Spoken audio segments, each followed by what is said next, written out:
Maharashtra today 24 news सत्य परिस्थितीचा सविस्तर आढावा। नदीपात्रावरील चोलेपेंड येथे 3 तराफे जाळले। पैनगंगा नदीपात्रावरील कुमार प्रसिद्ध चोलेपेंड येथून वाळू तस्करी सुरूच।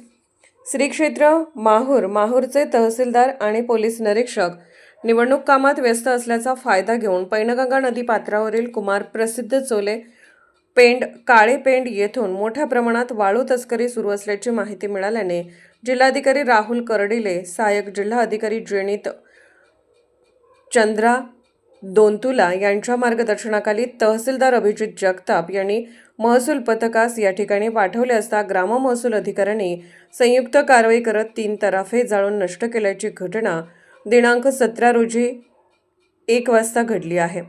माहूर शहरासह तालुका भरातील प्रत्येक गावात वाळू तस्करांनी मनमानी पद्धतीने दर आकारून वाळू पुरवठा सुरू केला असून विदर्भातील काही पेंडांच्या पावत्या दाखवून वाळू तस्करी दिवसरात्र सुरू असून शहरातील काही ठिकाणी चोरीची वाळू आणताना वाळूच्या वाहनासोबत बॉडीगार्ड बाउन्सरच्या गाड्या पळवून दहशत निर्माण करण्याचा प्रयत्नही सुरू आहे।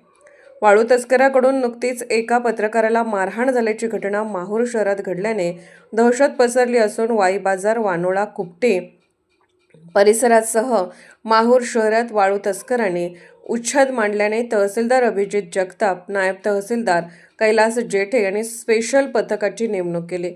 यांना चोलेपेंड येथे नदीपात्रातून वाळू चोरी करण्यासाठी तराफे आणल्याची माहिती मिळाल्याने येथे ग्राम महसूल अधिकारी साहेबराव गावंडे, शीतल डाकुलकर, ममता गेडाम, उषा देवतळे, ज्योती दुर्योधन, महसूल सेवक दीपक लोखंडे त्यांना पाठवून चौकशी करण्याचे आदेश दिले। त्यांनी पाहणी केली असता त्यांना येथे 3 तराफे आढळून आले। त्यामुळे नदीपात्रात जाऊन 3 तराफे नदीकाठावर जमा करून तराफे जाळून टाकण्यात आले। तसेच नदीपात्रावर जाणारा रस्ता खोदून काढणार असल्याचे तहसीलदार अभिजित जगताप, नायब तहसीलदार कैलास जेठे यांनी सांगितले। माहूर तालुक्याला वळसा घालून गेलेल्या पैनगंगा नदीमध्ये जाण्यासाठी वाळू तस्करांनी अनेक रस्ते बनवले असून तडीपार गावगुंड यादीतील मान्यवर मंडळींचा वाळू तस्करीच्या धंद्यात शिरकाव झाल्याने जिल्हाधिकारी राहुल कर्डिले, सहाय्यक जिल्हाधिकारी जेनित चंद्रा दोंतुला यांनी माहूर तहसील कार्यालयाला आणखी एक वाहन आणि अग्निशस्त्र तात्काळ पुरवावे अशी मागणी होत आहे। महाराष्ट्र टुडे मराठीसाठी ब्युरो रिपोर्ट राजू दराडे, माहूर, नांदेड।